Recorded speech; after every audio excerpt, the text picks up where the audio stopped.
Hi అండి. పోటీ gravy కోసం బోటీలోకి తగినంత సాల్ట్, 1/4 టేబుల్ స్పూన్ పసుపు వేసి వాటర్లో అయితే బాయిల్ చేసి వాటర్ ఉంపేసి పక్కన ఉంచండి. 1/2 టేబుల్ స్పూన్ ధనియాలు, 4 పట్టా మొగ్గ, 4, 5 వెల్లుల్లి రబ్బలు, 1/2 టేబుల్ స్పూన్ మిరియాలు, ఒక చిన్న అల్లం ముక్కలు, 1/2 ఆనియన్ అయితే వేసి మెత్తటి పేస్ట్ అయితే చేసి పక్కన ఉంచండి. ప్యాన్లోకి తగినంత ఆయిల్ వేసుకుని ఆయిల్ బాగా హీట్ అయిన తర్వాత కట్ చేసి పెట్టుకున్న ఉల్లిపాయలు, పచ్చిమిర్చి వేసి బాగా ఫ్రై చేయండి.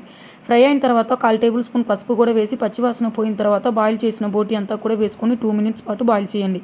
ఇప్పుడు టేస్ట్కి సరిపడంత కారం, 1/2 టేబుల్ స్పూన్ ధనియాల powder, 1/4 table spoon garam masala వేసి పచ్చివాసన పోయిన తర్వాత తగినంత సాల్ట్ అయితే వేసుకొని బాగా 2 మినిట్స్ పాటు ఫ్రై చేయండి. ఫ్రై అయిన తర్వాత మిక్సీ పట్టుకున్న పేస్ట్ అంతా కూడా వేసి బాగా పచ్చివాసన పోయిన తర్వాత కట్ చేసి పెట్టుకున్న టమాటా ముక్కలను కూడా వేసుకుని ఒక 2 మినిట్స్ పాటు బాగా ఫ్రై చేసి మూత అయితే పెట్టి మరి ఒక 5 నిమిషాల పాటు బాయిల్ చేయండి.